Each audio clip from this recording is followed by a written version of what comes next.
coming from the same communities I come from. I refuse to do that. I would love it if they did, but I will never ask them to do something like that, please. I understand the people that do. I'm not knocking you if you do, but just like all of us are fans from coast to coast, all 32 teams, all these players, we love it. But these team owners, y'all can miss me with this. I'm sorry. My brothers and sisters have been getting their ass whooped. My pops, myself, my son, my grandfather, my grandmother has been at the tyranny of these cops. I have personal situations. I am a direct blood relative of one Nathaniel Turner. So people hunting down folks I'm genetically predisposed to not like the fucking police. So when you ruin this man's dream, you shame him in front of the world, and you get legions and legions of white folks to buy into it. All you NFL owners can kiss my ass. I'm not trying to hear that shit. Please. And then you got jackasses like Jake Fromm coming out talking about they should make it illegal for poor people and make it only legal for rich and affluent people to get guns. You know what? They should make it illegal for busters to get in the NFL. Yo, scrub butt popcorn ass on. When you throw the ball, it look like a boot flying in the air.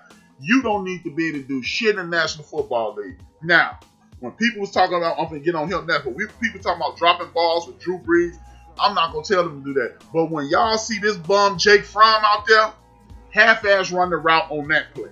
Get him the fuck out of there. He shouldn't have been drafted in the first place. Back to the topic at hand. The NFL is full of shit, man. Roger Dale come out. It wouldn't be no NFL if it wasn't for the brothers. You goddamn right. Because don't nobody want to see Todd and Billy running their damn routes. Don't nobody want to see Stanton and Clifford and some of them old goof Biff do this shit. We do this shit at the highest level with supreme grace, supreme agility, and insane intelligence. You continue to knock us down and disregard us and continue to attempt to pivot and make it about something that it is not. I'm tired of it. You will never hear your man Rap come on here and say they need to treat us right. What we need to do is treat us right and turn our ass to their faces and invite them. I'm not asking the National Football League for nothing. I'm not asking for no coaches. I don't think no more brothers need to be coaches. You know what I think the brothers need to do in the National Football League? People like Brian Cox, people like Joey Porter, people like Leslie Frazier, and others who've been busting their ass in the trenches, becoming great coaches, position coaches, and coordinators. Learn as much as you can for the National Football League. And again, take your ass down to them HBCUs, teach them boys, become the next Eddie Robinson, become the next Big House Games, become the next legendary college football coach, and stop asking. You have a means already. And then they gotta come see you. Because you know what? When you my age again, I'll be 50 in August. I know who the fuck Leslie Frazier is. If I had a grandson or a son or a nephew or a little cousin whose mama these recruiters coming, and if I went over my sister or my aunt or my cousin's house and saw Leslie Frazier, Mike Singletary, Joey Porter, or one of those dudes, one of them brothers that's begging to get a coaching job, if they was in that front room, girl, sit him with him. He won a Super Bowl. He was the man. He know what he's talking about. That's what we need to do. See, the NFL, they sit in the catbird seat. They got the only ball in the playground, and they could threaten to take their ball anytime they want. But guess what?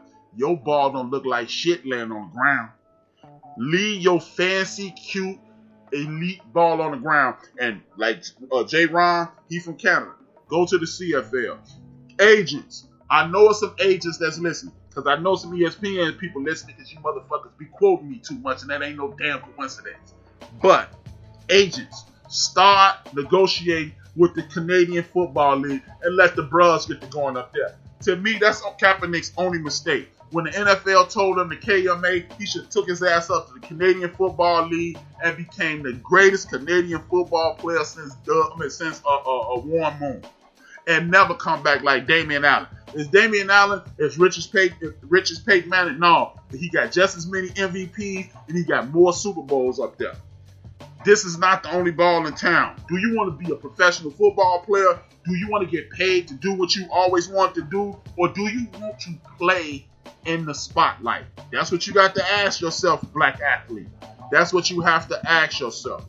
And another thing, brothers, sisters, who are listening to my voice, even the white guys, put your fucking white guys, Latino guys already doing, put your kids in soccer. Let's create a soccer federation, an African American soccer federation. And guess what?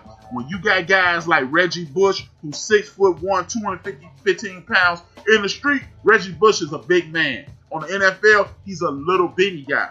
In the soccer world, he is Wilt Chamberlain. He's faster. Do y'all know Messi, the greatest soccer player living right now, the greatest active soccer player, because my man Pele is still alive. Messi took growth hormones to grow to 5'7" tall. 5'7" tall.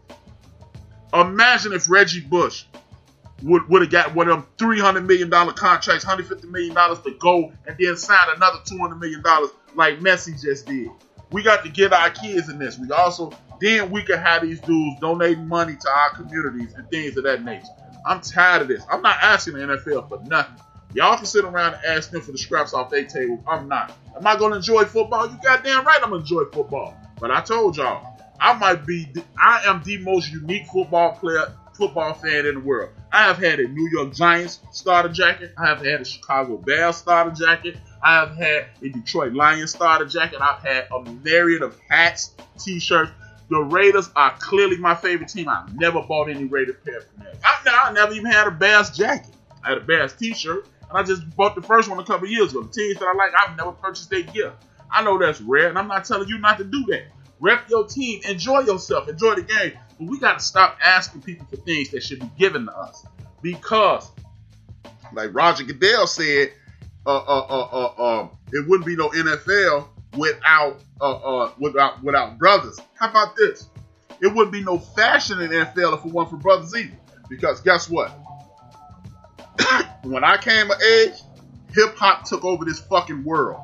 And what did hip-hop do? Made sneakers popular. It made sweatsuits popular. It made starter jackets, t-shirts, hats, drawers, scarves, and all that shit popular. We make their ass. If y'all don't want to treat us right, we will simply find some place to deposit that money, like in a bank, in our community, or soccer jerseys and things of that nature. Hey, I understand it, man. We love these games. We're wildly entertaining. It's dope to have a podcast. It's dope to have a network. It's dope to meet new people doing this. And it's fun doing it, laughing, joking, acting a fool. But at some point, stop asking. Just say, all right, fuck it then. Fuck it then. Next up, Dalvin Cook. Big ups to Dalvin Cook. I'm going to give him the whole applause.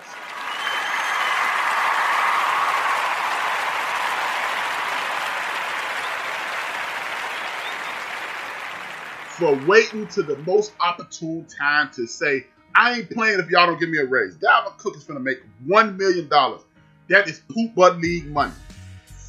$1 million is a lot to me, you, and anybody who's more than likely going to hear this, but $1 million ain't nothing. You gave this bum, B-A-U-M bum, Kirk Cousins, a real deal. And you ain't paid Dalvin Cook. Dalvin Cook is clearly the best player on that team. I don't want to hear this nonsense. Best player besides the quarterback. No disrespect, Boogie McFarland. Mad love for you. But that's some bullshit. He the best player on the team. No, he not. Kirk Cousins would stink all to be damned. When Dalvin Cook is not playing, RC is in the chat room. He can confirm this. When Dalvin Cook is not playing, Kirk Cousins looks 30% retarded on the damn football field. He is the linchpin of that offense. If you don't believe me, the offensive coordinator got fired because he didn't run Dalvin Cook enough. Man lost his job for not giving Dalvin Cook a ball. He even made it easy for him. Can I get some reasonable money? I don't need Ezekiel Elliott money. I don't need Le'Veon Bell money. But can a brother get a $40 million guarantee over 4 years? That's all he asking for, man. Oh, he had an injury. Kirk Cousins had an injury too at birth. It was called being a scrub. He's full-blown scrub. Give that man his damn money, man. Give that man his damn money. See, and y'all gonna stop this damn lie about the NFL is a passing league.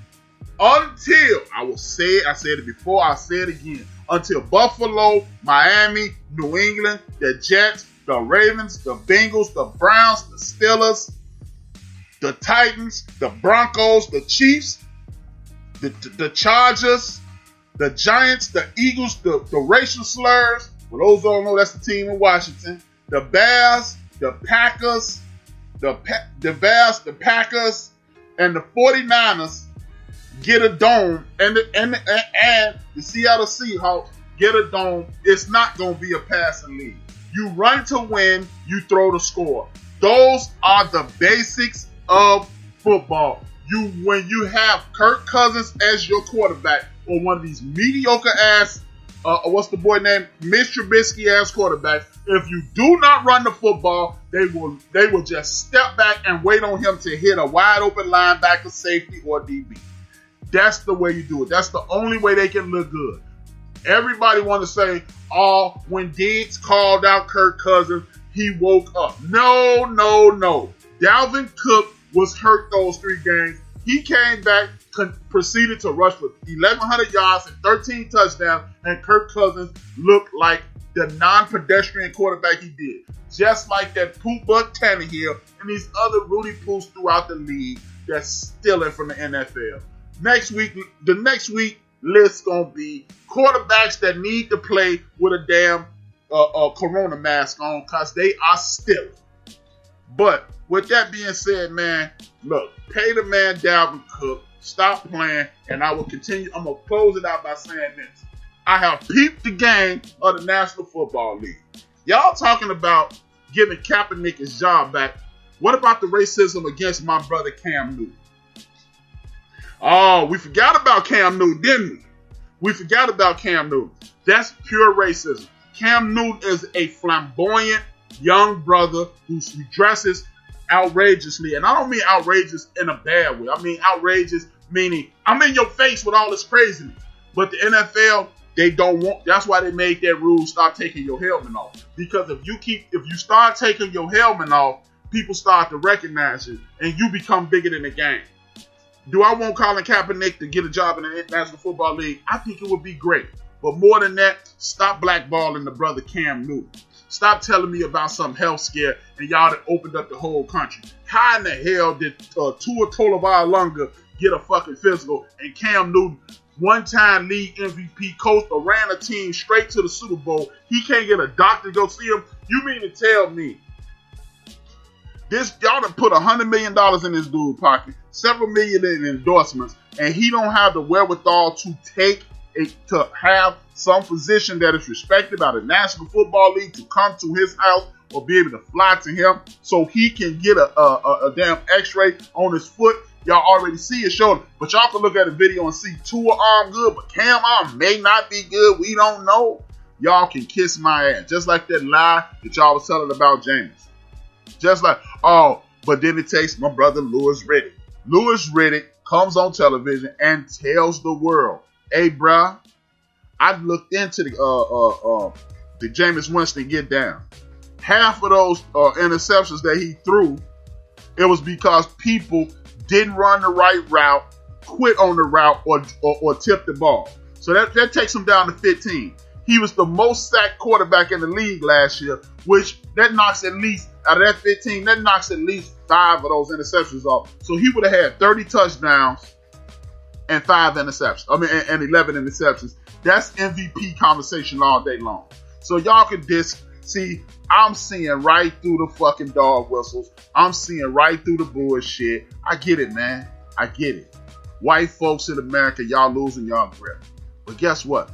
The only reason you scared is because you mistreated everybody. See, if you go through life and respect everybody, and you used to be the king of the hill, you still the king. You just another guy now. But since white man in America then shitting on everybody in this country, you scared people gonna shit back on you. Not our nation. You see some of your white brothers and sisters are locking arms with us because they not wicked and demonic like you, prejudiced white man. So we're gonna keep enjoying these games. Y'all gonna keep enjoying the End of the Bench podcast. Tomorrow night you're gonna enjoy at 7 p.m. the backyard. And then in the mid-afternoon at 3 p.m. Central Standard Time, You're gonna tune in to see listen to Cheers Roundtree